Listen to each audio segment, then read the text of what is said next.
این همون یه توپ دارم قلقلی دوران بچگیمونه. دقیقا داره اینجا قل میخوره. الان دیگه نه توپ داریم نه قلقلیه. این دقیقا فیزیکه. سلام بچه ها، نسیم هستم با کانال فاندر. اومدم که بحث شیرین فیزیک توی یونیتی رو بهتون آموزش بدم. و اولا بگم این فیزیک توی یونیتی اصلا شکل اون فیزیک مدرسه و اینا نیست که حالا بشینی فرمولا اینا محاسبه کنی. هستا نه اما نه این شکل نمیخواد فرمول محاسبه کنی. یونیت خودش زحمتش کشیده، اون پشت فرمولا رو همه رو واسه همون محاسبه کرده. خب قسمت شیرینش هم همینه دیگه که نمیخواد خودتون بشینی محاسبه انجام بدین. بریم که بهتون بگم جریانات چه قراره. خب من اینو برمیدارم از روش که تو حالت پلی مود بهتون نشون بدم. پلی کنم اول ببینم درست رکورد میکنه. آره درست رکورد میکنه. خب ببینید الان من یه توپ دارم. خب الان میارمش بالا، همینجور رو هوا معلقه دیگه، هیچ چیزی نداره، گرانشی نداره. خب حالا میام یه کامپوننت توی یونیتی اضافه میکنم و دقیقاً چه اتفاقی افتاد؟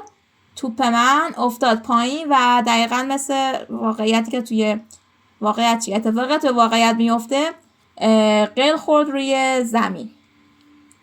خب این دقیقاً همین اتفاقیه که در موردش میخوایم صحبت بکنیم توی یونیتی. اول از همه بگم که اگه میخواین فیزیک توی یونیتی برای آبجکتاتون فعال بشه، یعنی آبجکتی که دارین از قوانین فیزیک پیروی بکنه و تحت تاثیر گرانش قرار بگیره، یه کامپوننت باید به آبجکتتون اضافه کنین به اسم ریجید بادی. این کامپوننت وقتی که میاد گرانش و همه قوانین فیزیک رو روی آبجکت شما میندازه. شما لازم نیست هیچ محاسبه عجیب و غریبی اون پشت بکنید. خب حالا بریم که بررسی کنیم این کامپوننت ها، ببینیم تک تک این پارامترهایی که داره چی هستن و چه اتفاقی حالا قراره بیفته. یه بار دیگه نبندازم پایین قل بخوره. خب بریم سراغ مواردی که اینجا هست. مورد اول مسه. مس چیه؟ میگه که چقدر جرم داره، چقدر سنگینه این جسمی که ما داریم. هرچی مقدارش زیادتر بکنین جسممون کلا سخت‌تر حرکت میکنه، سنگین‌تر میشه. این که خب خیلی واضحه به نظرم، چه خاصی نداره. گزینه دومش درگه که مقاومت برابر حرکته. یه جورایی مثل استکاک میمونه دیگه. اگه زیاد بشه جسممون زودتر سرعتش کم میشه. خب اینم به نظرم واضحه، چیز خاصی نداره. گزینه بعدیمون انگولار درگه که مقاومت برابر چرخش. این بار اون قبلیه برابر حرکت بود، این یکی برابر چرخشه. یعنی این که توپمون که داره میچرخه اگه این مقدار زیاد بشه زودتر از چرخش متوقف میشه. خب میریم سراغ گزینه‌های بعدی. این کاغذ منو باد برد ای بابا. خب گزینه بعدی اتوماتیک سنتر آف مس هست. این یکی که تیکم داره. این دوتا گزینه، این دو مورد که اینجا هستن توی نسخه‌های قبل از یونیتی 2022 نیستن تا جایی که اطلاع دارم و توی یونیتی جدیدتر هستن، چون اومده از قابلیت‌های پیشرفته‌تری از فیزیک پشتیبانی میکنه و اینا رو اومده اضافه کرده به نسخهش. خب حالا این چی هست اصلا؟ مفهوم چیه؟ مرکز جرم آبجکت ها میاد محاسبه میکنه خودش از روی این شکلی که فیزیکش داره.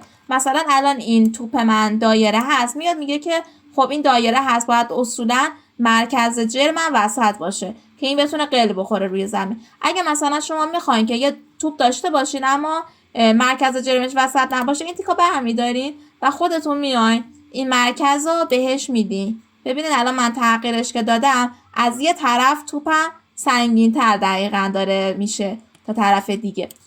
اگه اینا بزنه خودش خودکار میاد اینا محاسبه میکنه.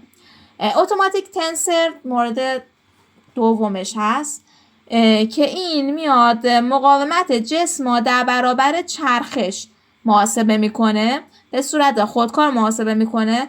این یعنی چه؟ میدونم یکم شاید این مفهوم واسهتون سخت باشه درکش و اینا بگم که اینا معمولا خیلی استفاده آنچنانی ندارن، توی شرایط خیلی خاصی استفاده میشن. مثالش اینه مثلا یه چوب بیسبال دارین، چرخش طبیعتا تو جهت طولیش با ارزش فرق داره دیگه، از یه طرف راحت میچرخه، از یه طرف نمیچرخه. این اتفاقیه که این تنسر انجام میده و میاد اینا مشخص میکنه. بازم اینجا میتونی گزینه رو برداری و خودتون تعیین بکنی که از چه جهتی راحت تر بچرخه، از جهت نچرخه. خب دو تا گزینه بعدیمون دو تا گزینه فوق العاده مهم هستن و طبیعتا از همه ابتدای کار خیلی باهاشون سر کار داریم. گزینه اول یوز گراویتیه که گرانشه، میگه که این آبجکت ما تحت تاثیر گرانش قرار بگیره یا نه، گرانش زمین روش تأثیری میذاره یا نه. من برش میدارم، نمیبرمش بالا، ببینین هیچ گرانشی روش تاثیر نداره و رو هوا معلق میمونه. خب دوباره میزنم میفته، درسته؟ خب گزینه بعدیمون ایز کینماتیکه که ایز کینماتیک اگه بخوایم تلفظ درست رو بگیم. این کجا کاربرد داره؟ اینم وقتی تیکشو میزنیم باعث میشه که جسممون از قوانین فیزیک پیروی نکنه دیگه. الان ببینیم من دوباره میارمش بالا، از هیچ قانون فیزیکی این دوباره پیروی نمیکنه، تیکشو برمیدارم میفته. حالا این کجا کاربرد داره؟ مثلا شما یه میوه‌ای داری، مثلا یه نارگیل داری، خب روی درختمونه، همینجا درخت نخلم داریم دیگه، یه نارگیل روی درختمونه، میخوای توی بازی بگی توی شرایط خاصی نارگیل بیفته. خب مثلا توی کدت میخوای بگی که هر مثلا وقتی که این نارگیل رسید کامل به صورت اتومات بعد مثلا 10 ثانیه این بیاد بیفته. خب این تیکا اول کار برمیداری، ببخشید این تیکا میزنی، خب میزنی و اینا میندازیش روی یه درخت. کجا رفت؟ اینا رفت خارج دوربین. اینا میذاریمش روی درخت، خب مثلا اینجا این روی درختمونه. حالا حتما باید میرم وسط درخت این ور اینجا. خب این الان درخت منه، یه نارگیل بهشه. من میخوام توی کد بگم که مثلا تحت شرایط خاصی، مثلا بعد 10 ثانیه 20 ثانیه من میخوام این نارگیل بیفته و من بتونم برم برش دارم. توی کد اینا برش میدارم و این میفته و تمام قوانین فیزیکی روش دوباره اجرا میشه. کجا رفت؟ رفت دیگه. خب میریم سراغ گزینه‌های بعدی بدون توپ. ببینین الان این توپه داره سقوط میکنه، کوش روش که بزنم این داره همینطور میره پایین. خب من از حالت پلی درش بیارم که سیستمم هنگ نکنه. خب برگردیم سراغ توپمون روی زمین و بقیه موارد ریجید بادی. خب این ریجید بادی چون توی حالت پلی مود گذاشته بودم الان حذف شد، دوباره میارمش. کجا بودیم؟ اینو گفتم. گزینه بعدی اینترپولیته که مشخص میکنه حرکت جسم نرم بشه یا نه. این حرکتی که حالا تحت فیزیک هست، مثلا وقتی توپ میخواد قل بخوره بیاد پایین میگه که حالت نرم بیاد یا اون حالت خشکی که خودش الان دیدین چقدر بعد قل میخورد میومد پایین. اگه نان باشه یعنی که هیچ حرکت نرمی اعمال نشه و با قوانین همون فیزیک داره میاد پایین بیاد. اگه گزینه دومی باشه یعنی حالت نرم باشه، حرکتش نرم باشه. فقط محاسبات این دوتا گزینه آخر فرق داره. حرکت وسطی حرکت رو بین موقعیت قبلی یا بعدی محاسبه میکنه، اون گزینه سومیه پیش بینی حرکات آینده رو هم میکنه. حالا این کجاها کاربرد داره؟ مثلا شما وقتی که میخواین دوربین این آبجکتتون رو، مثلا این توپتون رو فالو بکنه، دنبالش راه بیفته، اگه این آبجکتتون نرم نباشه تو خیلی موارد این دوربینتون لگ میخوره، هی تشنج میکنه وسط راه. واسه همین اینه که بزنین حالت دوم یا سوم بذارین حالت نرمتری به خودش میگیره. خب گزینه بعدی کالیشن دتکشن. من چرا اینطوری حرف میزنم واقعا نمیدونم چرا زبونم میگیره. خب این چیه؟ برخورد جسم با بقیه جسم بررسی میکنه. خب و چند تا گزینه اینم داره. گزینه اول دیسکریته که مناسب جسمای کنده، حرکتشون کنده. ببینین جریان اینه که شما محاسبات فیزیکا توی زمان، مثلا اگه یه توپ داشته باشین که میخواد بره، لازم نیست بیاین توی فرمای نزدیک به همتر بررسی بکنین برخوردشا، چون داره آروم حرکت میکنه. اما اگه یه تیر داشته باشین، یه تیری میخواین پرتاب کنین، شلیک کنین، چون خیلی سریع میشه، اگه مثلا توی بین دوتا فرمی که اتفاق میفته اگه محاسبه نشه، این برخورد رو تشخیص نمیده. شاید مثلا توی دوتا فرم که در نظر بگیره، این برخورده توی وسط این دوتا فرم اتفاق بیفته و این باعث میشه که این برخورده رو نشناسه، چون رسما اون قسمتی که باید محاسبه میکرده رو ردش کرده. خب پس اگه جسم شما کنده مثل توپ یا چیزایی که کلا پرتاب میشه و کنده حرکتشون، گزینه اول استفاده کنه. اگه جسمایی دارین که سریعتر حرکت میکنه و ممکنه که رد بشه از یه سری جسما مثل همون تیر، از گزینه دوم استفاده کنید. گزینه سوم و چهارم هم برخورد دقیق تر محاسبه میکنه بین اجسام متحرک. اینا بگم که اینا روی پرفورمنس تاثیر میذاره، چون طبیعتا محاسبات زود به زودتری باید انجام بده و تا اونجایی که میتونین سراغ گزینه 2 3 4 نرین تا زمانی که مجبور نشین و واقعا جسمتون خیلی فیزیک روش تاثیر داشته باشه، مثل همین گلوله. خب اینم از این. میریم سراغ گزینه بعدی. constraints هست که محدودیت ها رو مشخص میکنه. مثلا شما دوتا کلا ردیف داره، یکی فریز پوزیشن و یکی فریز روتیشنه. میگه که تو کلا هر حرکتی که توی این فیزیک اتفاق افتاد، بیا توی هر کدوم از این محورایی که میخوای فریزش کن، اجازه نده حرکت کنه. مثلا اگه من ایکس ها فعال کنم، تیکشا بزنم، توی محور ایکس هم دیگه نمیچرخه. خب البته این پوزیشنه، ببخشید، توی محور ایکس هم دیگه حرکت نمیکنه. یا اگه مثلا اینا وای بزنم، توی دور محور وای دیگه چرخش نداره توپ من، پس میاد محدود میکنه حرکت ما را. این هم خب خیلی جاها استفاده داره دیگه، خودتون تصورشو بکنید، خیلی غیر قابل تصوری نیست. قسمت آخرش لیر اووررایدزه. این چیه؟ ببینین شما مثلا یه آدم دارین، یه سری انمی داره، یه سریشون روحن انمیاش و از شما رد میشه، اما یه سری دیگه آدمن و یه بدنه دارن، یه جسمی دارن، نمیتونه رد بشه. شما میاین توی اینجا واسه اون روحه یه لایه تعریف میکنین. این بالا میتونین لایه تعریف کنین، لیر واسه اینجا هست، میتونین اد لیر بزنین و یه لایه تعریف بکنین بدین به روحتون.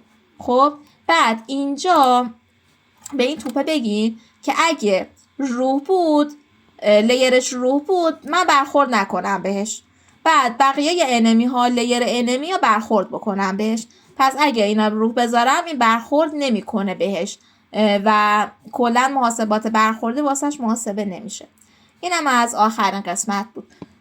بیشترین چیزی که حالا استفاده داره توی بازیای ما همین دوتا گزینه‌ایه که گفتم، همین دیگه. خب بجز این ریجید بادی که کلا محاسبات فیزیکا انجام میده، یه کلایدر هم ما داریم توی فیزیک. حالا کار این کلایدر چیه؟ ببینین اینم محدوده فیزیک ما رو مشخص میکنه. مثلا الان دور تا دور این توپ ببینین قسمت سبز رنگ نازکی قرار داده که این میاد میگه این دایره است، این گرده، دور تا دور این گردی یا محدودش رو مشخص کرده. خب اگه مثلا باکس باشه، حالا من یه باکس هم بسازم بهتون نشون بدم، یه کیوب که بسازیم، ببینید دور تا دورش اومده قشنگ با این مشخص کرده، با باکس کلایدر. کلایدر انواع مختلفی داره دیگه، مثل این میتونه گرد باشه، مثل این میتونه مربع مکعبی باشه و اگه ادیتشو بزنی میتونین محدودشو مشخص کنین. مثلا میخوایم بگین که این کیوبه یکم بالاتر از این برخورد بکنه، مثلا من از این ناحیه نمیتونم به پایین رد بشم دیگه. خب حالا بذارین یه نمونه اصلا نشونتون بدم چرا خیلی چیز بشیم. اگه این ایست تریگر رو بزنید، حالا توی کد بیشتر اینو میتونم نشونتون بدم، اما اگه اینو بزنید رد میشه از آبجکت ما. حالا اینم توی حالا پلی میکنم نشون میدم. خب این توپمو من ببرم این بالا قرارش بدم، این بالا شد دقیقا، نه خب اینو الان بالا آوردم، بالاتر از حد. فقط دقت بکنین به اینجا که به کجا برخورد میکنه و میفته. خب الان کلایدر من اینجا ایستریگرش غیر فعاله، اینم ایستریگرش غیر فعاله. خب پلی میکنیم. الان دقت کنین که میفته دقیقاً به چه لبه‌ای مرزی میخوره و میفته. خب ببینید الان این افتاد روی این، خدا رو شکر نخورد. ببینید الان افتاد روی این. اگه من محدوده کیوبمو تغییر بدم، ببینید این میاد پایین و بالا دقیقاً.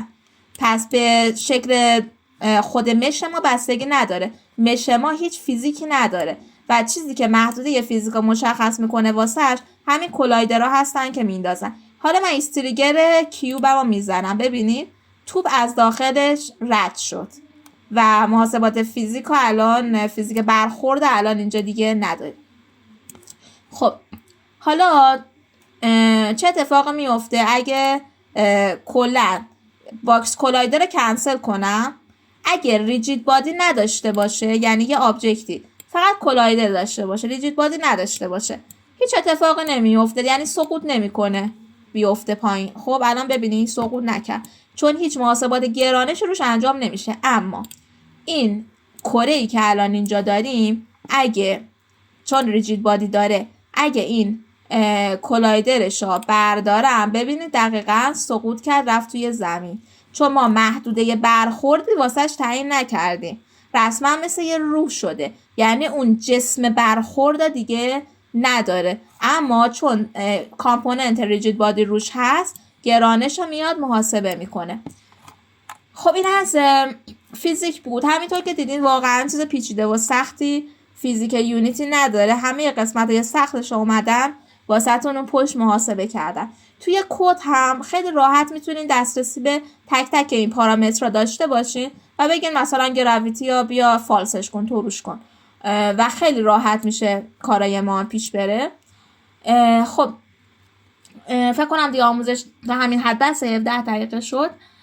لایک یادتون نره، کامنت بذارین واسم، نظرتون رو بگین. خیلی مشارکتتون کمه حقیقتش، یعنی یه جورایی حس میکنم تو ایران اصلا کسی دوست نداره بازی سازی یاد بگیره، اما میبینم همیشه همه جا میگن کسی نیست بهمون یاد بده، اما اینجا میبینم یه کسی هم نمیخواد واقعا یاد بگیره. مشارکتتون یکم بیشتر بکنید باهام، بگین چی دوست دارین واسهتون بسازم که من همونو بسازم، چون وقتی واقعا یه ویدیو لایک کم میخوره ما اینطور برداشت میکنیم که شاید این موضوع جذابیت نداره و بریم سراغ موضوعای دیگه، مثل همین ریاضیات که الان دارم ویدیو ازش میسازم، اما موضوعای دیگه و کمتر از این آموزش مجبورم بذارم که کانال رو زودتر رشد کنه و بتونم لایو هم واسهتون بذارم.